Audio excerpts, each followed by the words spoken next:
So I'm here at BMW rider training with Ian, and he's going to tell you a little bit about what he does. So I run the rider training school for BMW. I teach everybody from complete beginners, CBT, through direct access, somebody returning to motorcycling, wants to improve the skill set they already have, or perhaps even go to an advanced test. So every level of motorcycling is the sort of person I work with, and it's all about enhancement of skill set. And we're here today to demonstrate some of those things, but one of the things we've brought along is a rolling road where somebody who's never ridden a motorcycle before can get on, understand the concept of clutch control, throttle control, feel the balance change of a motorcycle as it moves away, and just experience that without the dangers of actually riding.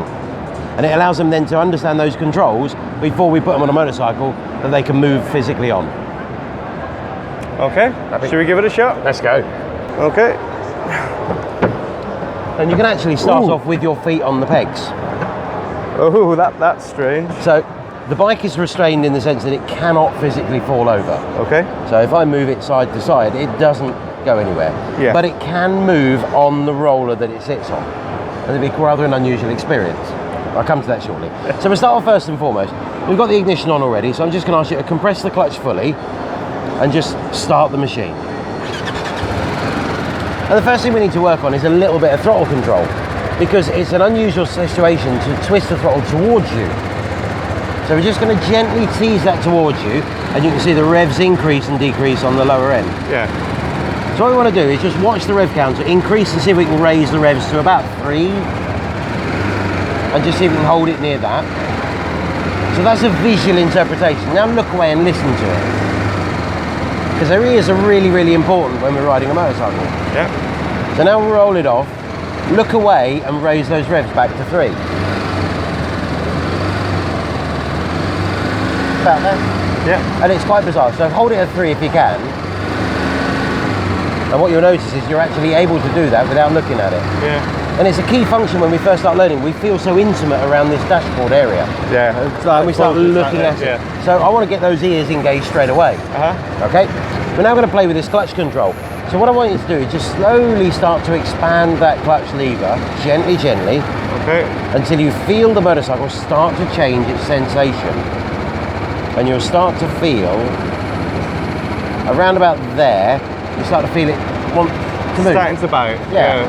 Okay, so that's known as the bite point of a clutch, just where it's starting to activate movement. And at that point, we need to just bring those revs up again, and we're going to try a sound match. As I relax my left hand, I keep that sound going, and the bike starts to move. And you can then... It's moving, but it's not moving. Oh, correct. Wow. So it's a very bizarre feeling. Yeah, it is. But what it's teaching now is pressure through the hands. When we corner on a motorcycle, we don't corner with our arms, we corner with adaptation of pressure point. We tease the throttle with a pressure point through the palm. So whilst the reaction is not the same as riding a motorcycle, the process is identical in its format and method. That's really strange. The sensation of being static and riding a moving motorcycle is, it kind of explodes your head a little bit. A little bit, it does, yeah. Yeah. My brain says I'm moving. Correct. My eyes say I'm But not. you are. The wheels are moving. What we can then do is bring the clutch back into action, start slowing it down, and then you can move away again. And it's experience to teach somebody that doesn't use a clutch very often.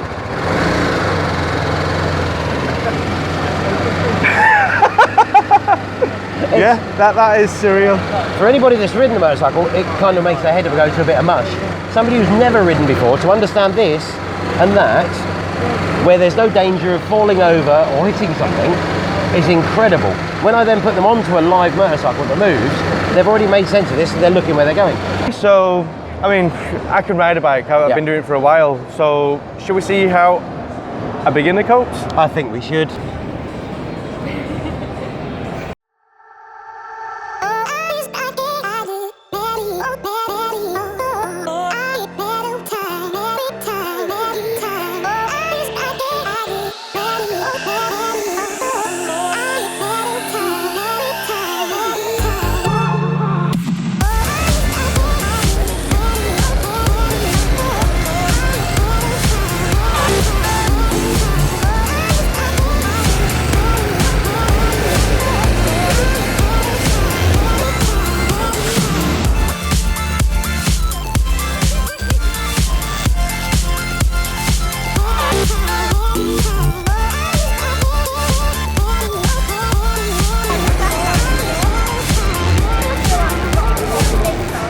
So thanks very much, Ian. That was very interesting, and for a new rider, I can see that being so valuable, to illuminate other factors and concentrate on just the clutch control, the feel of making a bike set off, without worrying on falling off and other distractions, and they can just worry about that. And so it's a permanent feature at the school. Right. So every new rider that comes in will be on that before we put them onto a moving motorcycle. Fantastic. So. Well, you're doing some really good work. Thank you very much. Yeah, we might see you again soon. I look forward to it. Thank you very much. Thank you. Bye-bye. Cheers.